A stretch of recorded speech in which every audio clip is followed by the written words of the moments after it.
Dear students, this is Praveen Kumar Agarwal from Management Department. Welcomes you in my today's lecture of Business Organization. जैसा कि previous lecture में हमने topic start किया था about the types of acquisition, जिसमें हमने acquisition को तीन पर्टिकुलर कैटेगरीज में डिवाइड किया था. The first one was the grouped based on line of business activity, second grouped based on a strategic transactions and third group based on a bid of controlling interest. जिसमें हमने first category में horizontal acquisition और vertical acquisition को completely discuss किया था. आज के lecture में हम रेस्ट ऑफ द एक्विजिशंस के टाइप्स को डिस्कस करेंगे. So line of business activity के बेस पर थर्ड टाइप है conglomerate acquisition. This particular acquisition occurs when a particular company acquires another company in a completely different kind of business, industry or sector. यानी कि जब एक particular firm दूसरी firm को acquire करे और जो दूसरी फर्म है वो कंप्लीटली डिफरेंट टाइप के बिजनेस में ऑपरेट कर रही है या डिफरेंट टाइप की इंडस्ट्री में ऑपरेट कर रही है या डिफरेंट टाइप के सेक्टर में ऑपरेट कर रही है और उसका पहले कंपनी के किसी भी ऑपरेशन से कोई भी लेना देना नहीं होता है, कोई भी कनेक्शन नहीं होता है, तो हम इसको बोलते हैं कॉन्ग्लोमरेट एक्विजिशन. ऑर्गेनाइजेशंस का मेन पर्पज होता है डाइवर्सिफिकेशन स्ट्रेटजी को फोकस करना. यानी कि अगर कोई भी पर्टिकुलर कंपनी कॉन्ग्लोमरेट एक्विजिशन को फोकस कर रही है, इसका मतलब वो डाइवर्सिफिकेशन स्ट्रेटजी की तरफ अपना फोकस कर रही है. जैसे कि अगर कोई फूड इंडस्ट्री कंपनी है और वो किसी क्लॉथिंग इंडस्ट्री कंपनी को एक्वायर कर ले तो ये एक कॉन्ग्लोमरेट एक्विजिशन कहलाएगा. जैसे हम बात करते हैं एक रिसेंट एग्जांपल की, रिलायंस इंडस्ट्रीज ने हेमलेस कंपनी को एक्वायर किया. जो हेमले है वो एक टॉय प्रोडक्ट कंपनी है और रिलायंस इंडस्ट्रीज पर्टिकुलर फील्ड में ऑपरेट कर रही है, ये टॉय फील्ड में ऑपरेट नहीं करती है. तो ये जो रिलायंस है वो एक जेएंट कॉन्ग्लोमरेट है जो अपने ऑपरेशंस को टॉय इंडस्ट्री में डाइवर्सिफाई करना चाहता है और इसी पर्पस को कंप्लीट करने के लिए इसने क्या करा है, टॉय इंडस्ट्री के अंदर हेमले कंपनी के 100% शेयर्स या ओनरशिप को एक्विसाइज कर लिया और उसे अपने फेवर में ट्रांसफर कर दिया. तो हम इस एक्विजिशन को कॉन्ग्लोमरेट एक्विजिशन का नाम देते हैं. ठीक है. फोर्थ टाइप है इसके अंदर, दैट इज कॉन्जेनरिक एक्विजिशन. क्या मतलब है कॉन्जेनरिक एक्विजिशन का? This is when companies sharing a similarity come together. This can be anything, either similar production, technology, similar distribution channel and so on, but the production activity of two companies is not related. जब दो companies की production activity एक दूसरे के साथ में किसी भी तरीके से रिलेटेड ना हो, लेकिन उनके कुछ पर्टिकुलर फंक्शंस ऐसे हैं जो एक दूसरे से सिमिलर हैं. जैसे उनकी जो प्रोडक्शन टेक्नोलॉजी है वो सिमिलर है, या जो उनके डिस्ट्रीब्यूशन चैनल्स हैं वो सिमिलर है, या फिर जो टेक्निक ऑफ प्रोडक्शन है वो सिमिलर है. और इस सिमिलरिटी के बेसिस पर एक कंपनी अगर दूसरी कंपनी को कंप्लीटली एक्वायर कर लेती है तो हम इस एक्विजिशन को कॉन्जेनरिक एक्विजिशन के नाम से जानते हैं.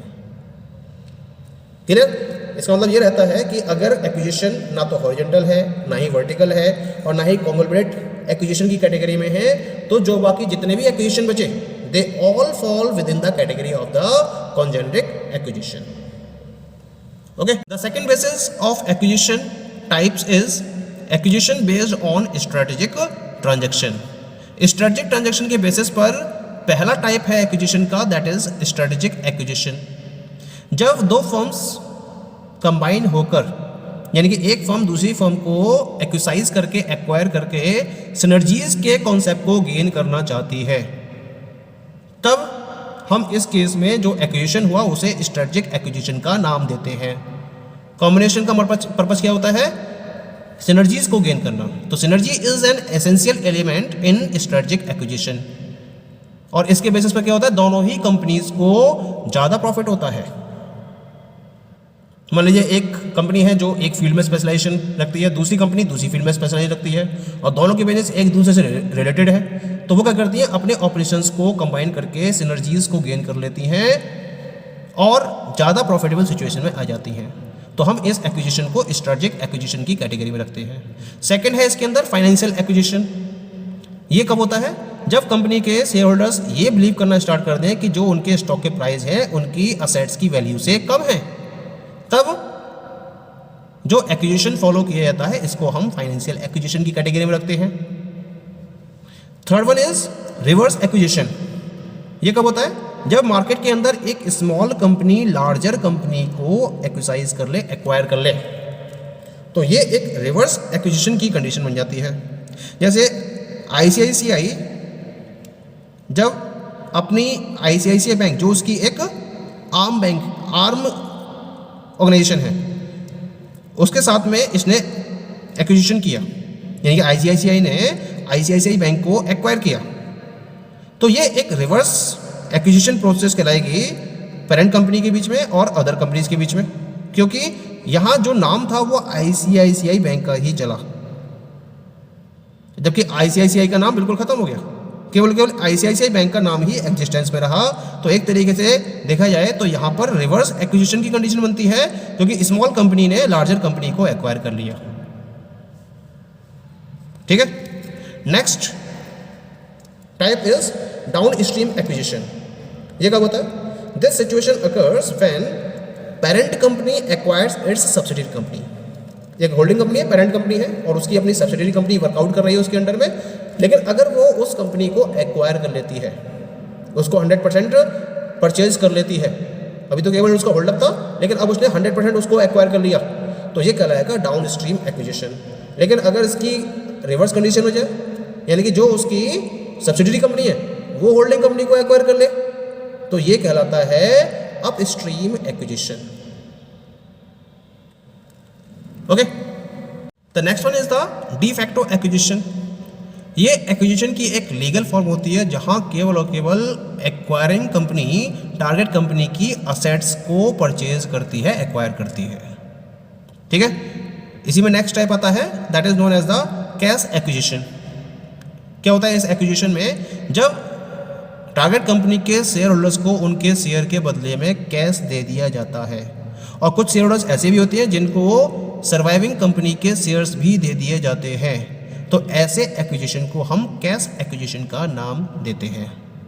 ठीक है, इसके साथ साथ the next one is the short term acquisition. क्या होता है इस केस में, जो पेरेंट कंपनी है वो सब्सिडियरी कंपनी के कंप्लीट वोटिंग राइट्स को एक्वायर कर लेती है, तो हम इसे शॉर्ट टर्म एक्विजिशन की कैटेगरी में रखते हैं। और लास्ट वन है इसके अंदर, that is bail out acquisition. क्या होता है इसके अंदर, जब एक फाइनेंशियली स्टेबल कंपनी या कोई गवर्नमेंट ऑर्गेनाइजेशन किसी वीक कंपनी को एक्वायर करे इसकी स्ट्रेंथ को रिगेन कराने के लिए, तब हम इस एक्विजिशन को बेल आउट एक्विजिशन का नाम देते हैं। जो इस पर्टिकुलर एक्विजिशन का मेन गोल है वो है वीक कंपनी को इसकी फाइनेंशियल स्ट्रेंथ रिगेन कराना, बिना इसकी असेट्स को लिक्विडेट करते हुए, यानी कि बिना कंपनी के वाइंड अप की प्रोसेस को फॉलो करते हुए जब एक्विजिशन किया जाता है और उसकी फाइनेंशियल स्ट्रेंथ को रिगेन कराया जाता है, तो हम इस एक्विजिशन को बेल आउट एक्विजिशन की कैटेगरी में रखते हैं। Okay, the last basis for types of acquisition is acquisition based on a bid of controlling interest.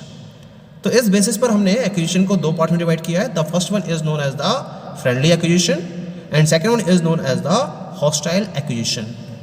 क्या मतलब होता है फ्रेंडली एक्विजिशन का, when the acquiring company captures or acquired the target company by will and mutual consent, then it is considered as a friendly acquisition।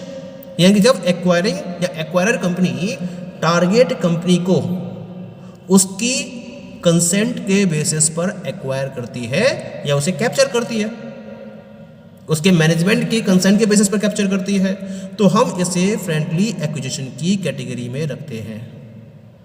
सबसे बड़ा benefit क्या होता है इस टाइप की एक्विजिशन में, कि जो टारगेट कंपनी है उसको बेटर प्राइसिंग मिल जाती है, यानी कि जो प्राइस ऑफर किया जाता है वो टारगेट कंपनी के मार्केट प्राइस से हमेशा ज़्यादा होता है, और इस ऑफर को एक्सेप्ट करते हुए टारगेट कंपनी क्या करती है, एक्वायरर कंपनी को अपनी कंप्लीट होल्डिंग को सेल कर देती है। तो हम इस टाइप के एक्विजिशन को फ्रेंडली एक्विजिशन की कैटेगरी में रखते हैं। फॉर एग्जांपल, दाइची सांक्यो ने रेनबैक्सी को एक्विसाइज किया, तो ये एक फ्रेंडली एक्विजिशन था जिसमें रेनबैक्सी के मैनेजमेंट ने अपनी प्रॉपर कंसेंट प्रोवाइड करी थी, अपने शेयर होल्डर्स को राजी किया था इसके लिए, और उस कंसेंट, फ्रेंडली कंसेंट के बेसिस पर दाइची सांक्यो ने रेनबैक्सी को एक्विसाइज किया था। तो ये एक फ्रेंडली एक्विजिशन का एग्जांपल है, ठीक है। ऐसे ही हम बात करते हैं अब सेकंड की। The second one is the hostile acquisition. It is just opposite to the friendly acquisition. Friendly acquisition में म्यूचुअल कंसेंट रहती है, लेकिन यहाँ पर म्यूचुअल कंसेंट नहीं होती है।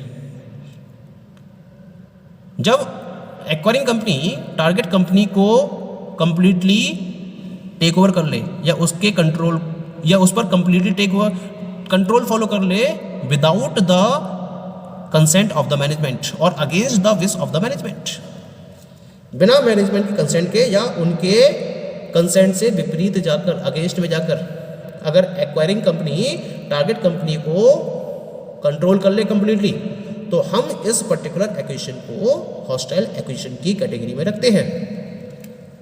मेनली हॉस्टाइल एक्विजिशन को टेंडर ऑफर के फॉर्म में फॉलो किया जाता है, जहां टारगेट कंपनी के जो शेयर होल्डर्स होते हैं वो प्रॉक्सी फाइट में इन्वॉल्व हो जाते हैं, और इसके थ्रू ये क्या करते हैं, करंट मैनेजमेंट को रिप्लेस करते हैं with the acquirer company management.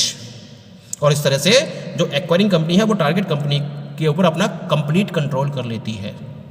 एक एग्जांपल है इसका, अभी रिसेंटली अशोक लीलैंड को हिंदुस्तान के द्वारा एक्विजाइज किया गया था, तो इसमें हॉस्टाइल एक्विजिशन के कॉन्सेप्ट को फोकस किया गया था।